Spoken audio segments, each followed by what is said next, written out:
एक स्त्री, जितने पूरे विश्व में लोग कथा श्रवण कर रहे हैं, देश विदेश में बैठकर भक्त इस पवित्र प्रांगण में बैठकर कथा श्रवण कर रहे हैं, वो अपने भीतर एक उतारिएगा।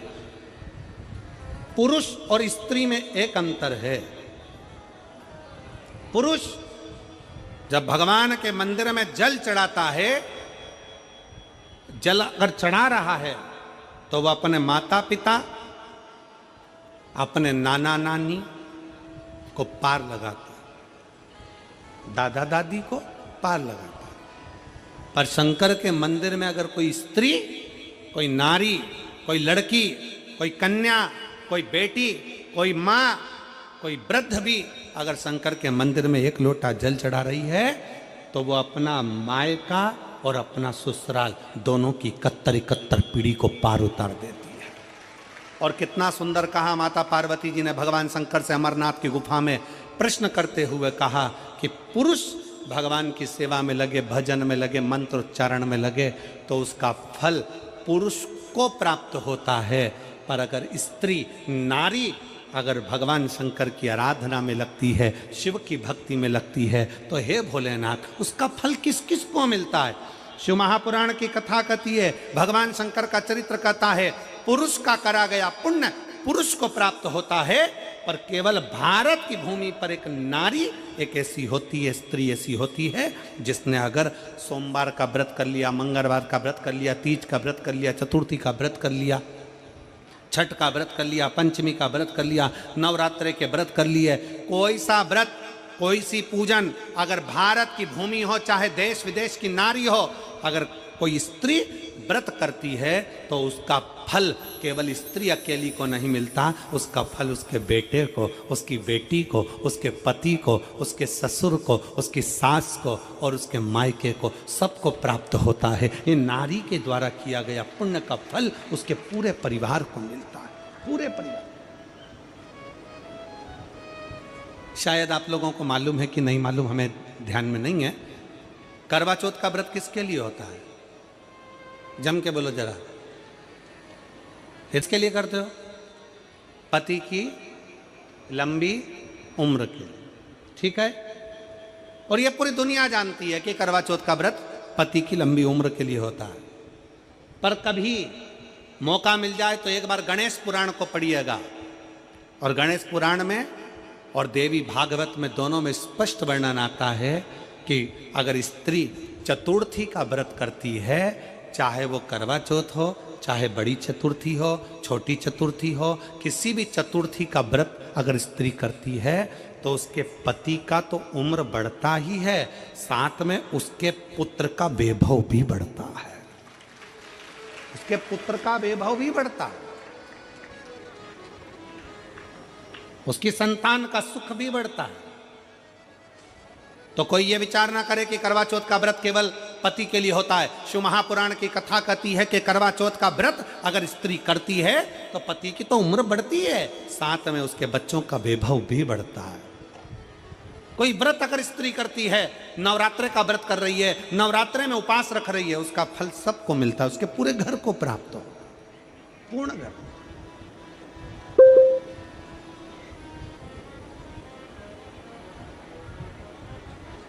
शिव तत्व, शंकर की अविरल भक्ति, शिव की उपासना।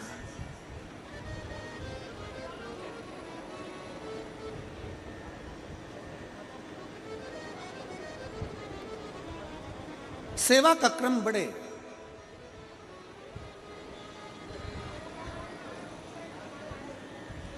मंत्री से ज्यादा मंत्र पर भरोसा रखो, मंत्री से ज्यादा मंत्र पर भरोसा रखो, और संसार से ज्यादा मेरे महाकाल पर भरोसा रखो। मेरे महाकाल वो है अकाल। उन्होंने पूछा गणेश जी फ्री कब रहते हैं? तो हमने कहा अब ये तुम्हारे ऊपर, हमको तो मालूम भी नहीं, हम तो अपॉइंटमेंट लिए भी नहीं उनसे, तो तुम्हें ज़्यादा स्मरण हो। तो आप शंकर जी की कथा करते हो, आपको नहीं मालूम कि गणेश जी कब फ्री रहते हैं? हमने कहा गणेश जी फ्री रहने का केवल एक समय होता है, एक टाइम होता है, एक पल होता है, एक घड़ी होती है कि गणेश जी महाराज हमारे घर में आ गए, गणेश जी की सबसे पहली जो आरती हो, उस आरती के समय पर अगर धूप बत्ती जलाई जाए या गोबरी को जलाकर उसमें गूगल छोड़ी जाए और गूगल छोड़ने के बाद गणेश जी का नाम ध्रुम वर्ण कह दिया जाए, तो गणेश जी को तुम्हारे घर की पूजा स्वीकार करना पड़ती है। बस वो समय हम जानते, हम तो बस उतना जानते हैं कि शिव महापुराण में लिखा और मुद्गल पुराण में लिखा, गणेश पुराण में लिखा, गणेश जी का एक नाम होता है ध्रुम वर्ण। क्या नाम है?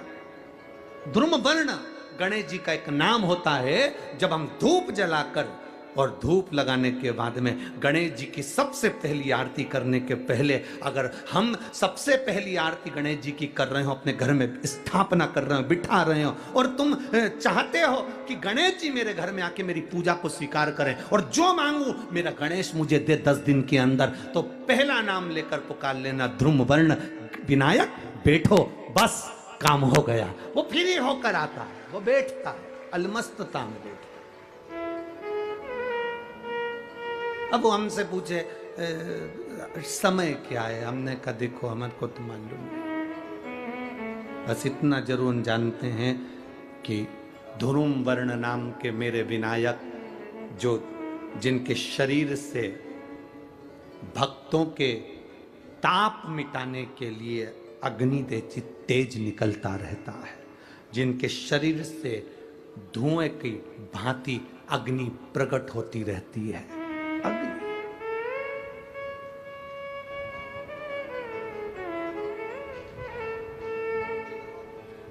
हम तो उनको पहचानते हैं जो दुनिया के ताप मिटाने के लिए प्रगटा, उनके शरीर से अग्नि धुआं तेज पुंज प्रकट हुआ। वो ध्रुम वर्ण विनायक साधारण, उसका केवल नाम उच्चारण कर कर भी अगर विराजित किया जाए, वो आया स्वीकार करेगा। 10 आप अभी तक बिठा लेते थे सिद्धि विनायक आओ, मयूरेश्वर आओ, भगवान को बल्लेश्वर पधारो, आपने बुलाया, आया, वो बैठा, वो ऐसा नहीं कि नहीं बैठा, पर हमें समय का भान नहीं हो पाया। हम किस समय पर भगवान को रिझाएं? परमात्मा को रिझाने का कोई समय होता है? भगवान को तो जब तुम्हारी मर्जी पड़ जाए, जब तुम्हारा दिल कर जाए, तब मेरे भगवान को रिझाने का प्रयास करो, वो तुम्हारे करीब में आकर बैठ जाएगा। जब तुम्हारा मन पड़े, जब तुम्हारी मर्जी पड़े।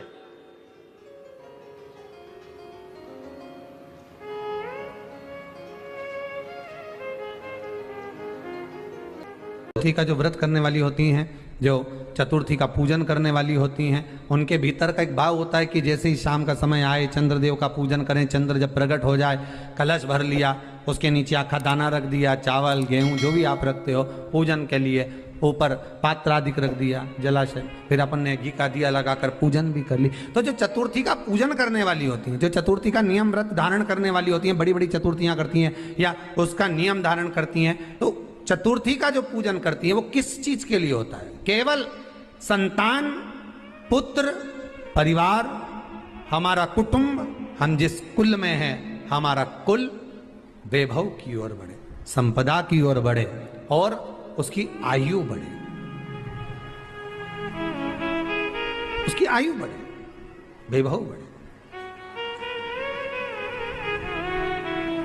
बहुत ध्यान दीजिएगा महाराज, चतुर्थी की पूजन में जो आप आखा दाना रखते हो, गेहूं वगैरह कुछ भी जो भी रखते हो, उसकी बड़ी महत्वता होती है महाराज। यहां तक कहा गया है, चतुर्थी की कथा तो आप लोग पढ़ते होंगे, जो लोग पढ़ते हैं उनको मालूम होगा, चतुर्थी की कथा में लिखा है, चौथ माता के व्रत में वर्णन किया गया है कि वो आखा दाना जो रखा जाता है, मान लो कोई जरूरी काम होता है तभी आखा दाना को रखा जाता है, संभाल के रखते हैं कि हम इस काम के लिए जा रहे हैं और हमारा ये कार्य सफल होना चाहिए। तो जिसने चतुर्थी का व्रत करा है, जिसने चंद्रदेव का पूजन करा, चतुर्थी का व्रत करा, वो गणेश जी से विनती करके वहां से 2-4 आखा दाना उठा ले, और जो व्यक्ति का काम अटक रहा है अपने ही घर का, पर दूसरे कुल को नहीं देना, अपने ही कुल के अंतर्गत जो काम अटक रहा है उसकी जेब में, उसके पल्लू में उस चीज को रख दिया जाए। तो चतुर्थी जो अगली आती है, जैसे आप महीने की करते हो तो महीने की, और आप जैसे करते हो कि 4 अलग बड़ी बड़ी चतुर्थी करते हो तो उसके अनुसार आपका कार्य सिद्ध होता ही है। उस आखे दाने का इतना महत्व होता है क्योंकि चतुर्थी का व्रत करने वाली माता जब व्रत करती है तो स्वयं चतुर्थी की कथा में लिखा हुआ है कि पार्वती जी गणेश जी से चतुर्थी की कथा बचवाती। चतुर्थी की कथा बाची किसने थी? स्वयं गणेश जी महाराज ने। और सुनी किसने थी? माता पार्वती। बाचने वाले गणेश जी थे, सुनने वाली माता पार्वती थी। तो चतुर्थी की कथा जब होती है तो उसको स्वयं गणेश जी बाच रहे हैं। तो व्रत कौन सुन रही है? माता पार्वती। और आपने जो आखा दाना लिया वो गणेश जी के भाव से लिया, गणेश जी से निवेदन करके, विनय करके, प्रार्थना कर उसको प्राप्त किया। चतुर्थी के दिन सात गांठ वाली दुर्वा 21 ले लो और चतुर्थी के दिन गणेश जी को समर्पित कर दो। पंचमी तिथि को उस दुर्वा को उठाकर दूध में डाल दो और उस दुर्वा को दूध में डालकर उस दूध में उस दुर्वा को मल लो और जिसके सफेद चमड़ी पड़ गई हो, चर्म रोग हो गया हो, उस दूध को उस दुर्वा के साथ, दूध नहीं भी हो तो पंचमी के दिन दुर्वा का लेपन शरीर पर कर लें। आधे घंटे तक करने पर पंचमी को प्रदोष काल में स्नान कर लें। महाराज आपको चर्म रोग में आराम लग जाएगा, सफेद चमड़ी अपने असली रंग में आना प्रारंभ हो जाएगी। गणेश पुराण दुर्वा का मूल बता। महाराज 21 दुर्वा के 108 बंडल बना लो। अगर एग्जाम में बैठ रहे हो, सरकारी परीक्षा में बैठ रहे हो, पास नहीं हो रहे, नौकरी नहीं लग रही, बहुत जगह इंटरव्यू दे दिया, 21 दुर्वा के 108 बंडल बनाओ, उसकी माला बनाओ और देवी के मंदिर में, माता जगदम्बा के मंदिर में, अर्थात जहां शंकर पार्वती पूर्ण परिवार विराजमान हो, ऐसे देवी के मंदिर में गणेश जी के गले में वो माला अर्पण करिया है, अपना नाम बोलकर और जिस एग्जाम में बैठ रहे हैं उसका भाव वर्णन कर महाराज। और वहीं से एक पुष्प लेकर अपने कमरे में जहां पढ़ते हो कांच की प्लेट में उस फूल को रख दीजिए और दूसरे दिन एग्जाम के लिए चले जाइए, आपको उसका फल अवश्य मिलेगा, अवश्य मिलेगा। आप उसमें उत्तीर्ण होंगे, फल प्राप्त होगा। दुर्वा सुख का अनुभव करा देता।